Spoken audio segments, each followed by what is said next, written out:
오늘 출애굽기 20장 이 말씀은 제단에 관한 내용입니다.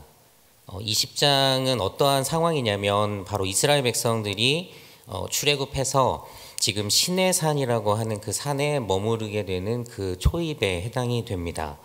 출애굽기 20장은 사실 가장 유명한 게 기록이 되어 있죠. 여러분들 잘 아시다시피 10계명이 출애굽기 20장에 기록이 되어 있습니다.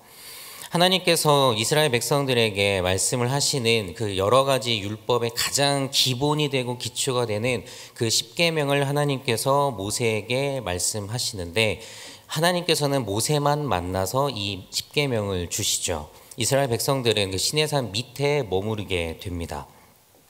하나님께서 모세에게 10가지의 계명, 반드시 지켜야 할 그 10가지의 계명을 2개의 돌판에 나누어 기록하게 하십니다. 하나님께서 이 10계명 말씀을 하시고 그 10계명을 기초로 해서 여러 가지 율법과 규례를 말씀하십니다. 율법과 규례 안에는 사람과 사람 사이에 지켜야 할 것들, 또 하나님 앞에 예배를 드리는 그 제사에 관련된 성막과 성막 기구들, 또 제사장은 어떠한 옷을 입어야 되며 어떠한 방식으로 성막에서의 일을 해야 되는지에 대한 다양한 이야기들이 그 이후에 기록이 되어 있습니다.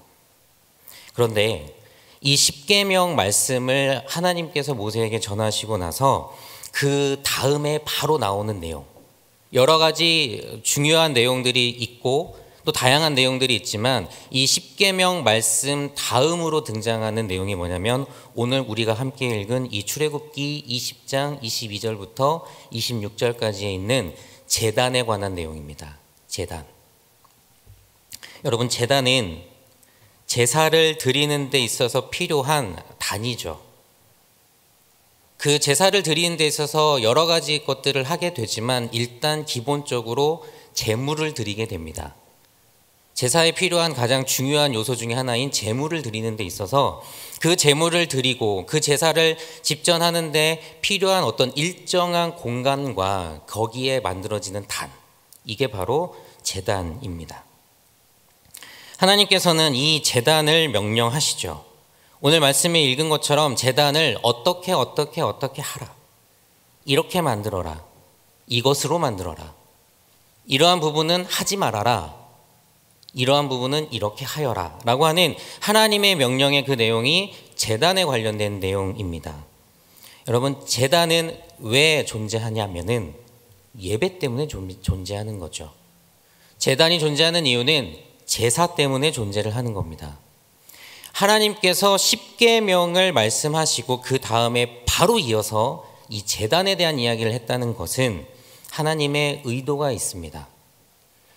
이 출애굽시킨 백성들, 어떻게 보면 노예 생활을 하고 어떤 질서도 없고 아무것도 갖추지 못한 이 백성에게 하나님께서 이 백성을 하나님의 백성 삼으시려고 할 때 가장 중요하게 생각했던 것이 바로 제단, 이것을 통해서 드려지는 예배라고 하는 거죠. 하나님께서는 이 이스라엘 공동체를 바로 예배 공동체, 신앙의 공동체로 만들 계획을 가지고 계셨다는 겁니다. 많은 이야기들이 있지만, 다양한 이야기들이 있지만 그 많은 이야기와 다양한 이야기들 함에 있어서 가장 중요했던 것은 바로 이 이스라엘 백성들을 예배 공동체로 만들어야 되겠다라고 하는 하나님의 그 계획, 그것이 바로 10계명 그 바로 다음에 제단에 관련된 이야기를 하신 것으로 볼 수가 있죠. 그 이후에 진행되는 여러 가지 이야기들을 보면은 결국에는 성막을 만든다든지, 그 성막 안에 들어가는 성막의 기구를 만든다든지, 제사장을 세운다든지, 이 모든 것들이 다 무엇과 연관이 됩니까? 제사, 곧 예배와 연관이 되어 있죠.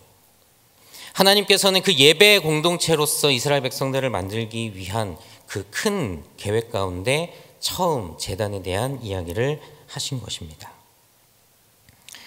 그렇다면 하나님께서 이 이스라엘 백성들에게 이 제단에 대한 이야기를 하시면서 이 이스라엘 백성들을 예배 공동체가 되게 하기 위한 그 하나님은 어떠한 말씀들을 하셨을지, 구체적으로 이 제사에 참여하는, 이 제단에 드려지는 예배에 참여하는 그 예배자는 어떠한 사람이어야 하는지 오늘 이 제단에 대한 말씀을 통해서 한번 살펴보고자 합니다. 오늘 말씀 출애굽기 20장 23절 말씀을 우리 함께 읽어보도록 하겠습니다. 20장 23절 말씀입니다. 너희는 나를 비겨서 은으로나 금으로나 너희를 위하여 신상을 만들지 말고. 여러분, 신상을 만들지 말아라. 그러니까 세상에 있는 어떠한 형태를 본따서 은이나 금을 재료로 삼아 하나의 신상을 세우지 말라는 것은 십계명 안에서도 굉장히 중요한 내용으로 등장을 하죠. 여러분, 하나님을 표현하는 방식, 하나님이 어떠한 분이신지를 표현하는 방식은 여러 가지가 있지만 하나님께서 금지하신 방법이 뭐냐면 어떠한 형상을 만드는 겁니다. 하나님을 어떠한 형상이라고 하는 것을 통하여 표현하는 것을 하나님께서 금지시키신 거죠. 여러분, 왜 하나님을 형상으로 표현하는 것을 금지했을까요? 왜 이것을 하나님은 불경스러운 일이라고 하셨을까요? 어떤 분들은 이렇게 이야기를 합니다. 하나님은 형상이 없으시기 때문에 그러지 않습니까? 그러면서 하나님을 무슨 떠다니는 헛개비처럼 이렇게 이야기하는 분들도 있는데 그거는 제대로 된 설명이 아닙니다. 여러분, 하나님은 창조주이십니까? 피조물입니까? 하나님의 정체성이 뭘까요? 하나님의 정체성. 하나님은 창조주입니까? 피조물입니까? 하나님은 창조주이시죠. 하나님은 창조주인데 하나님이 만든 피조물로 하나님을 표현한다는 겁니다. 피조물이 큽니까? 창조주가 큽니까? 어떻게 피조물이 창조주를 담아낼 수 있느냐 이 말입니다. 하나님은 세상의 어떠한 것들로도 담아낼 수 있는 분이 아니라고 하는 거죠. 피조된 것들로 인하여서 하나님을 제한하거나 하나님을 어떠한 이미지로 만드는 것 자체가 이미 하나님의 존재가 어떠한 분이신지를 모르고 하는 겁니다. 하나님의 정체성을 정확하게 알고 있는 사람이라면 하나님을 우리가 보고 있는 물리적인 거나 물질적인 거나 우리들의 생각과 상상으로 어떻게 담아낼 수 있겠습니까? 불가능하죠. 하나님은 어떠한 형상을 통해서 그 안에 가둘 수 있는 그러한 존재가 아닙니다. 그래서 하나님을 그렇게 신상을 통해서 만들지 말라는 겁니다. 그러면 어떻게 하나님을 우리가 알 수 있습니까? 우리가 어떻게 하나님을 이해할 수 있습니까? 첫 번째, 우리의 고백을 통해서 하나님은 존재하십니다.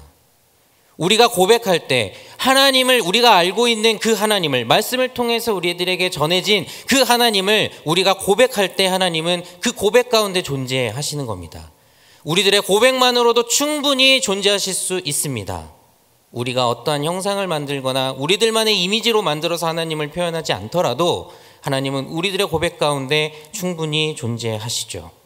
더 중요한 것은 하나님께서 딱 한 가지를 우리들에게 알려주셨습니다. 이것이 나다. 이것이 나다. 바로 예수님이죠. 예수님을 이 모든 시간과 공간과 이 세상 가운데 유일하게 딱 한 가지로 하나님께서 그게 바로 나야 라고 가르쳐준 그 분이 바로 예수님입니다. 왜 예수님입니까? 라고 물으신다면 그것은 하나님 마음이죠.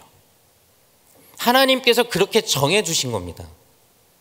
예수 그리스도라고 하는 그 이름을 부르는 자는 곧 하나님, 세상의 그 어떤 것으로도 표현할 수 없고 담아낼 수 없는 그 하나님을 만나고 부르고 경험할 수 있다라고 하는 그 한 가지 원칙을 세워주신 겁니다.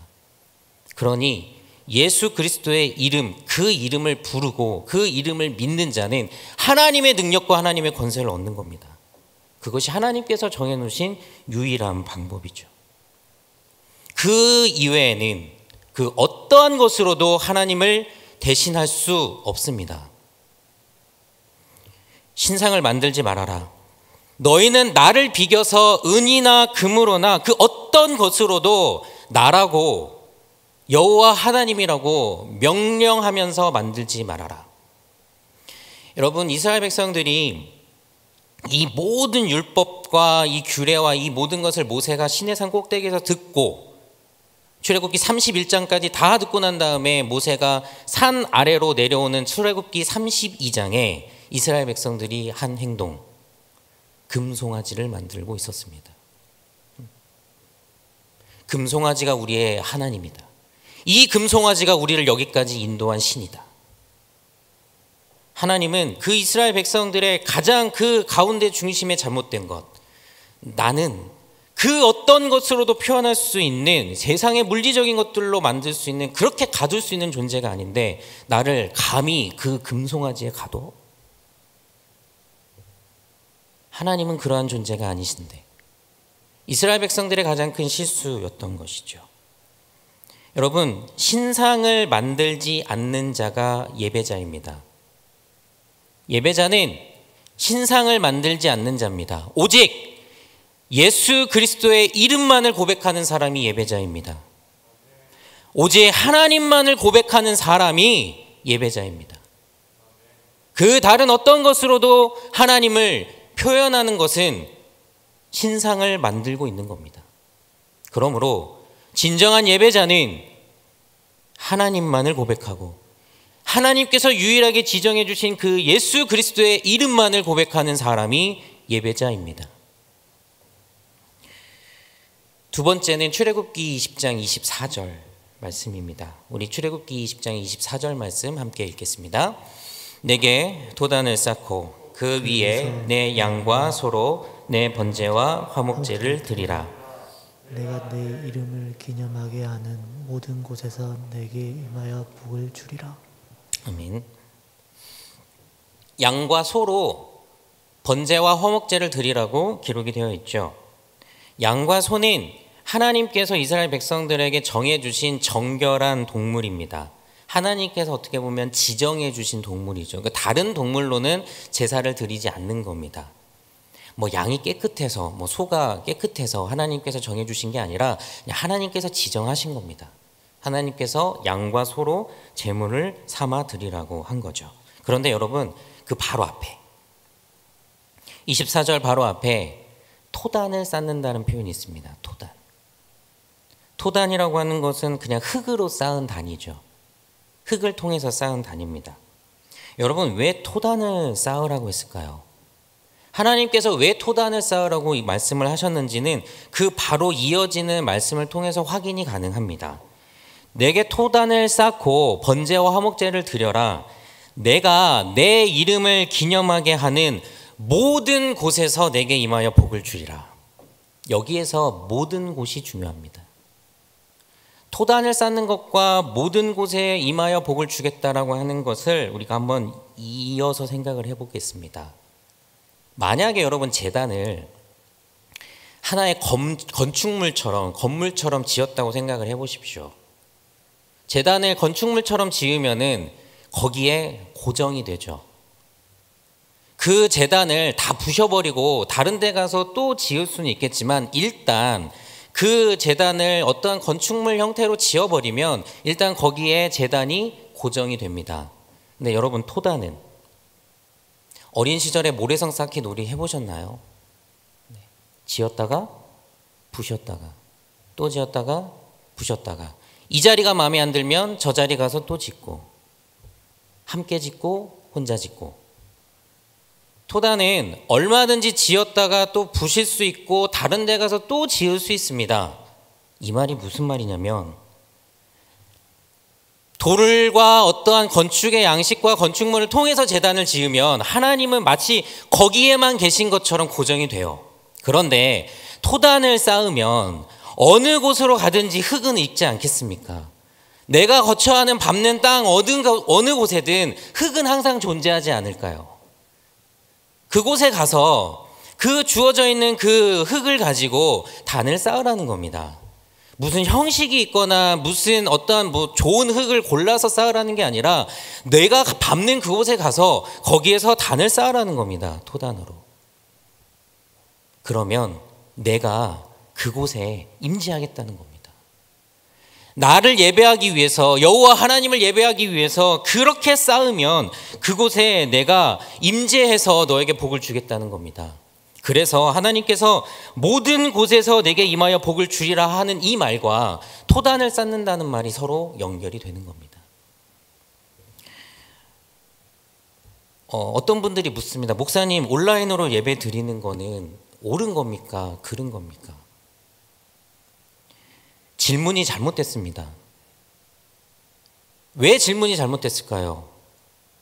여러분, 예배를 드리는 게 잘못된 일입니까? 온라인으로 드리는 것과 온라인이 아닌 오프라인으로 예배를 드리는 것 중에 무엇이 옳은 거냐고 하는 질문 자체에 질문이 잘못됐다는 겁니다. 예배를 드리는 거 아닙니까? 예배를 드린다는 것이 중요한 것이지 온라인으로 드립니까? 오프라인으로 드립니까? 그것이 지금 본질적인 문제가 아닌데, 차라리 목사님, 예배를 드리는 것이 옳습니까? 예배를 드리지 않는 것이 옳습니까? 라고 물어보면 너무 명쾌하게 답할 수 있죠. 예배를 드리는 게 옳습니다. 당신이 최소한 하나님을 섬기는 사람이라면 예배를 드리는 게 옳죠. 질문이 질문답지가 않습니다. 여러분들이 있는 자리에서 토단을 쌓으십시오.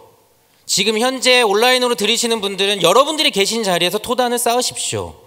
여러분들의 현실과 상황이 지금 이 자리에 나오지 못하고 있다라고 하는 그 상황 가운데 있다면 그것을 하나님이 이해를 못하실까?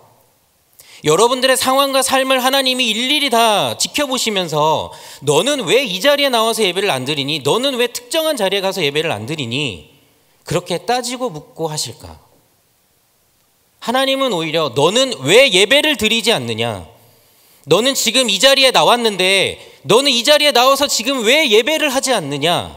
라고 하는 것을 더 물어보시지 않을까요? 여러분, 이 자리에 나온다고 해서 다 예배를 드리는 게 아니라는 겁니다. 이 자리에 있지 않다고 해서 예배를 안 드리는 것이 아니라는 말이 우리들의 안에서는 무언가 행동과 그 모든 것들이 일치해야만이 생각하지만 하나님께서는 내가 있는 자리에서 토단을 쌓으면 그것이 하나님을 향한 예배라면 예배를 드리는 겁니다. 어리석은 질문을 할 필요가 없어요. 여러분, 제단을 건축하면 이동이 어렵겠죠. 이동도 어렵지만 습관에 빠집니다. 여러분들이 구축한 그 건축물 같은 제단이 여러분들의 제사와 여러분들의 예배를 굉장히 매너리즘에 빠지게 할 수도 있습니다.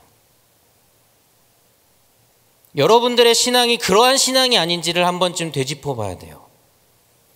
주일날 1시 반만 되면 여기 와서 예배 드리는 것 중요한데 그것이 여러분들의 건축물의 제단이 되지 않도록 하시기를 부탁을 드립니다. 여러분들은 매주마다 이 자리에 오시더라도 토단을 쌓으시는 분들 되기를 주님의 이름으로 축원합니다. 이 자리에 오시더라도 부시고 다시 짓는 그 새로운 마음으로 토단을 쌓는 사람일 때 그 사람이 곧 예배자입니다. 어디에서나 나에게 주어지는 환경 어디에서나 어떠한 마음이든 간에 나는 하나님을 예배하는 사람이다라고 하는 그 의식은 바로 토단을 쌓는 예배자의 마음일 것입니다. 마지막 세 번째로 출애굽기 20장 25절 말씀을 우리 함께 읽도록 하겠습니다. 25절 말씀입니다. 시작. 내가 내게 돌로 제단을 쌓거든 다듬은 돌로 쌓지 말라. 내가 정으로 그것을 쪼면 부정하게 함이니라. 아멘. 돌로 쌓는 경우가 있대요. 토단을 쌓는 경우도 있는데 돌로 쌓는 경우들을 지금 얘기를 합니다. 돌로 쌓는데요. 그런데 돌로 쌓는데 이 돌로 제단을 쌓을 때 하나님의 명령은 뭘 하지 말아라? 다듬지 말아라. 여러분, 그냥 돌을 가져다가 그냥 쌓으라는 거예요. 뭐 이거를 막 깎고 막 네모 반듯하게 만들어가지고 이렇게 서로 무슨 벽돌처럼 이렇게 탁탁탁탁 쌓아내는 이런 작업 하지 말고 그냥 보이는 돌 울퉁불퉁한 거 그냥 굴러다니는 것들 그러한 것들 모아다가 그냥 이렇게 쌓으라는 거예요. 질서도 없고 별로 볼품도 없지만 일단은 그렇게 다듬지 말고 쌓으라는 겁니다. 다듬으면 그게 부정하다라고 말씀을 하시는 지금 오늘 말씀인 거죠. 여러분, 돌을 다듬지 말라는 거는 있는 모습 그대로 내가 가지고 있는 이 모습 그대로 하나님 앞에 나오라는 거예요. 내가 가지고 있는 이 부족하고 연약한 그 모습 그대로 하나님 앞에 나오라는 겁니다. 여러분, 제단에 쓰여지는 것, 제단에 쓰여지는 재료나 제물과 제사에 필요한 모든 성막과 성막기구와 그 안에 들어가는 제사장들이 입는 모든 다 옷들은 다 제사를 드리는, 즉 예배하는 예배자이라고 하는 것을 잊어서는 안 됩니다. 그 제단의 돌도 나요. 그 제단 위에 올려지는 제물도 나고, 그 성막과 그 모든 것들에 들어간 재료들 속에 내가 있는 거예요.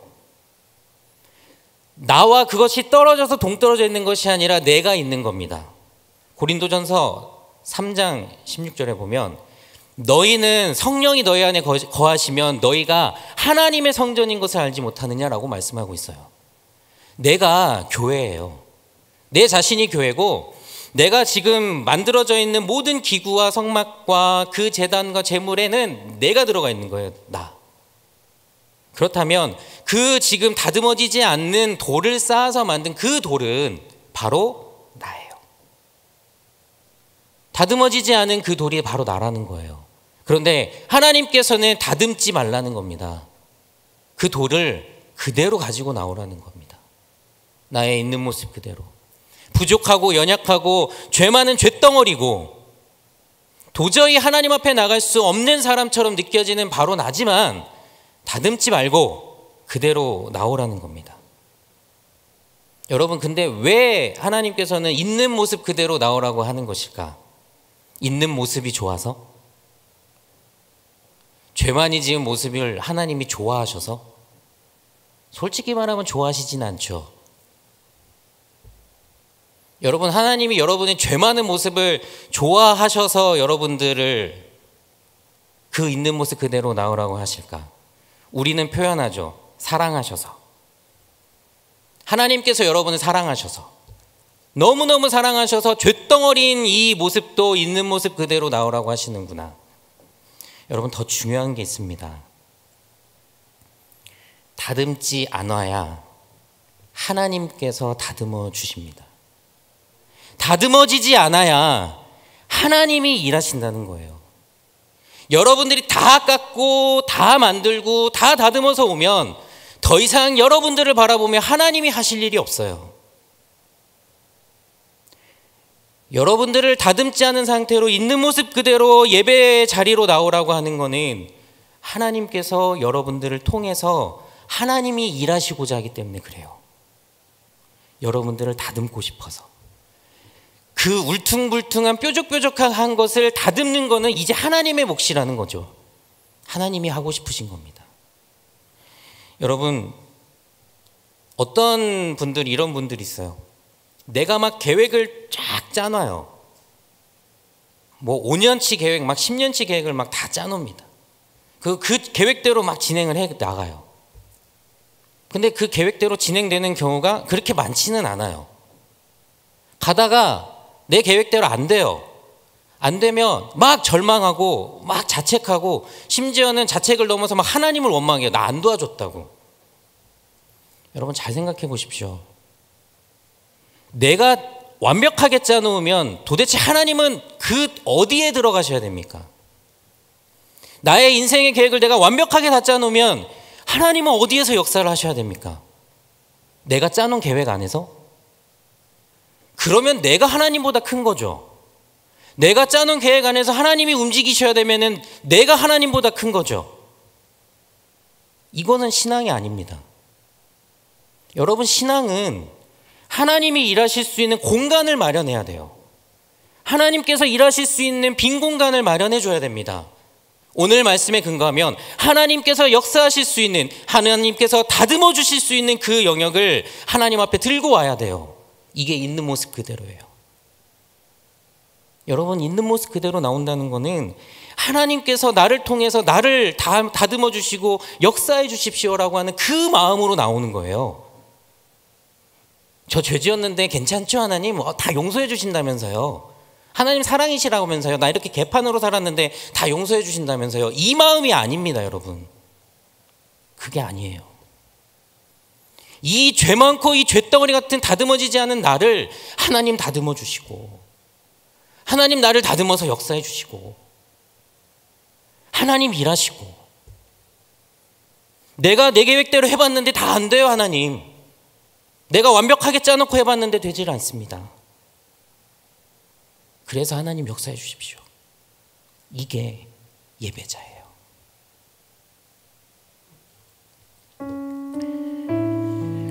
사랑하는 여러분, 예배자는 우리 하나님만 바라보는 사람입니다. 여러분, 다른 많은 것으로 하나님을 대신하는 그런 어리석은 신앙 갖지 않았으면 좋겠어요. 특별히 우리 청년들. 여러분, 하나님 눈에 안 보인다고 원망하십니까? 원래 안 보여요. 보면 죽어요. 본 사람이 없어요. 근데 하나님께서 우리들에게 보여주셨잖아요. 예수님을 보여주셨잖아요. 예수님을 통하여서 여러분들에게 말씀하시잖아요. 오늘날 우리들에게 성령님으로 말씀하시잖아요. 그거 하나면 됩니다. 다른 거 바라보지 마세요.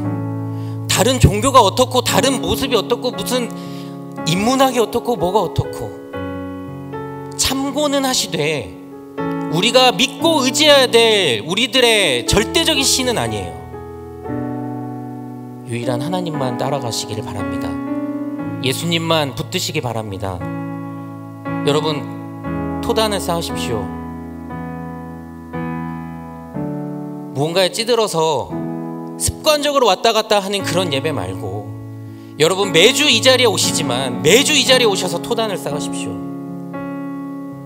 다 무너뜨리고 다시 새로 쌓는 그 마음으로, 매일매일 새로운 마음으로, 매주 새로운 마음으로, 우리 하나님 바라볼 때 새로운 마음으로, 그렇게 여러분 예배 드리십시오. 그게 예배자입니다. 마지막으로, 다듬지 않은 그 있는 모습 그대로 나오시기 바랍니다. 여러분들을 통해서 하나님께서 일하실 것입니다. 하나님이 여러분 다듬어 주실 거예요. 하나님 다듬어 주시기를 간절히 사모하는 마음으로 이 자리에 나오시기를 주님의 이름으로 축원합니다. 하나님께서 왜 이렇게 제단에 대한 법을 말씀하셨냐? 이렇게 드리는 제사가 그 가나안 땅의 이방 제사와 다른 제사이기 때문에 그래요. 이 원칙대로 드려지는 그 제단에서 드려지는 그 예배가 하나님만을 향한 예배가 된다는 거예요. 여러분 여기서 예배 드리는 것과 법당 가가지고 불공 드리는 것과 뭐가 달라요? 여러분 분명히 다릅니까? 여러분 여기서 예배 드리는 것과 다른 종교 기관에 가서 거기서 뭘 드리고 무슨 예식을 하는 것과 무엇이 다릅니까? 구별이 되어야 돼요. 구별하라고 이렇게 가르쳐 주신 거예요. 신상을 만들지 마라, 도단을 쌓아라, 다듬지 않은 돌로 제단을 쌓아라. 이게 하나님만을 예배하는 사람의 자세라는 거예요. 이렇게 드릴 때 이것이 바로 하나님이 받으시는 예배가 돼요. 이 마음으로, 이 생각으로, 이 정신으로, 이 신앙으로 드려지는 예배, 그러할 때 여러분들이 진짜 예배자가 됩니다. 사랑하는 여러분, 예배자 되십시오. 종교인 되지 마시고 예배자 되십시오. 여러분들의 마음 가운데 이 마음이 오늘 다시 한번 일어날 수 있기를 간절히 부탁을 드립니다.